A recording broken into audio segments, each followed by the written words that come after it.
தமிழ்நாட்டுல ஒரு மலை உச்சியில ஏத்துற ஒரு சின்ன விளக்கு எப்படி ஒரு மாநிலத்தோட அரசியலையே சூடு பிடிக்க வைக்க முடியும்னு யோசிச்சிருக்கீங்களா? திருப்பரங்குன்றத்துல நடக்கிற இந்த விஷயம் வெறும் பக்தி சம்பந்தப்பட்டது மட்டும் இல்ல. இது ஒரு பெரிய சட்டப் போராட்டமாவும் அரசியல் சதுரங்க ஆட்டமாவும் மாறியிருக்கு. வாங்க, இதுக்குள்ள என்னதான் இருக்குன்னு நாம இப்ப பார்க்கலாம். பாருங்க, இந்த கேள்விக்கு பதில் சொல்றது அவ்வளோ ஒன்றும் ஈஸி இல்ல. ஏன்னா இது வெறும் ஒரு தீபத்தோட கதை கிடையாது. இதுக்கு பின்னாடி பல வருஷ நம்பிக்கை, சில அரசியல் கணக்குகள், அப்புறம் சமூகத்துல ஏற்படுற சில விரிசல்கள்னு நிறைய விஷயம் ஒளிஞ்சிருக்கு. சரி, முதல்ல இந்த மோதலோட ஆரம்ப புள்ளி எதுன்னு பாத்துரலாம். இந்த சர்ச்சையில ரெண்டு வெவ்வேறு உலகங்கள் ஒன்னோடு ஒன்னு மோதுதுன்னு சொல்லலாம். ஒரு பக்கம் தலைமுறை தலைமுறையா தொடர்ற ஒரு பக்திமயமான பாரம்பரியம், இன்னொரு பக்கம் ஒவ்வொரு காயையும் ரொம்ப கவனமா நகர்த்துற இன்னைக்கு அரசியல். இந்த ரெண்டுக்கும் நடுவுல தான் இந்த தீபம் இப்ப மாட்டிக்கிட்டு இருக்கு. முதல் பகுதி, ஒரு தீபம் மூட்டிய மோதல். சரி, இந்த பிரச்சனையோட ஆணிவேர் எங்க இருக்கு? விஷயம் ரொம்ப சிம்பிள் தான்.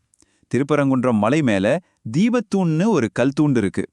பல வருஷமா கார்த்திகை தீப திருவிழா அப்போ இங்க ஒரு பெரிய தீபம் ஏத்துறது வழக்கம். இப்போ இந்த ரொம்ப சாதாரணமான சடங்கு தான் ஒரு பெரிய சர்ச்சையோட மையமா மாறியிருக்கு. இரண்டாவது பகுதி, நீதிமன்றமும் அரசும். இப்போ இந்த விவகாரம் ஒரு சட்டப் போராட்டமா உருவெடுத்திருக்கு. சென்னை உயர்நீதிமன்றம் இந்த விஷயத்துல ரொம்ப தெளிவான ஒரு தீர்ப்பு கொடுத்தது. அவங்க என்ன சொன்னாங்கன்னா, தீபம் ஏத்துறத அனுமதிக்கணும், அரசாங்கம் சொல்ற ஆட்சேபனைகளுக்கு எந்த ஒரு அடிப்படையும் இல்ல அப்படின்னு சொல்லிட்டாங்க. அது மட்டும் இல்லாம இந்த சடங்கால பக்கத்துல இருக்கிற தர்காவோட அமைதிக்கு எந்த பாதிப்பும் வராதுன்னு அடிச்சு சொல்லியிருக்காங்க.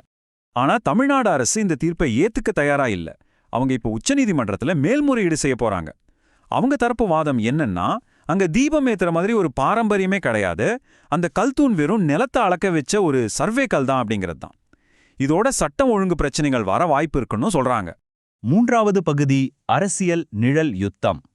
சரி, இந்த சட்ட போராட்டத்துக்கு பின்னாடி இருக்கிற உண்மையான அரசியல் என்ன? பாத்தீங்கன்னா இந்த விஷயத்துல அரசியல் கட்சிகள் ரெண்டா பிரிஞ்சு நிக்கறாங்க. ஆளுங்கட்சியான திமுக தீபம் ஏத்துறத எதிர்க்கிறாங்க. உடனே பாஜக இது திமுகவோட இந்து விரோத போக்கு அப்படின்னு கடுமையா குற்றம் சாட்டுறாங்க. இதுக்கு நடுவுல தமிழக வெற்றி கழகம் திமுகவும் பாஜகவும் 2026 தேர்தலுக்காக ஒரு நிழல் யுத்தம் நடத்துறாங்கன்னு ரெண்டு தரப்பையுமே விமர்சிக்கிறாங்க. பாஜக தலைவர் அண்ணாமலையோட இந்த வார்த்தைகள் இந்த மோதல் எந்த அளவுக்கு அரசியலாயிருக்குங்கிறத காட்டுது.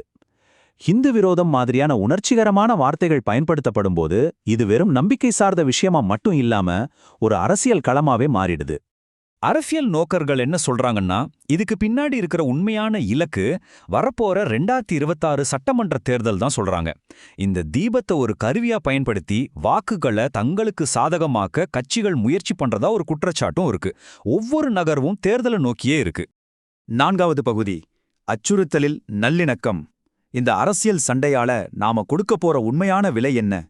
பல வருஷங்களா, ஏன் பல தலைமுறைகளா திருப்பரங்குன்றம் மலை இந்துக்களுக்கும் இஸ்லாமியர்களுக்கும் ஒரு பொதுவான புனித இடமா, ஒரு மத நல்லிணக்கத்தோட சின்னமா இருந்திருக்கு. மலை மேல முருகன் கோவிலும் இஸ்லாமிய தர்காவும் ஒன்னா இருக்கிறதே இதுக்கு பெரிய சாட்சி. ஆனா இன்னைக்கு அந்த நல்லிணக்கத்துல ஒரு விரிசல் விழுந்திருக்கு. ஒரு காலத்துல ஒற்றுமையோட அடையாளமா இருந்த அதே மலை இப்போ ஒரு அரசியல் போர்க்களமா மாறியிருக்கு. இதுதான் இந்த சர்ச்சையோட மிகப்பெரிய சோகம்னு சொல்லணும். கடைசியா நாம நமக்குள்ளேயே கேட்டுக்க வேண்டிய ஒரு கேள்வி இதுதான்.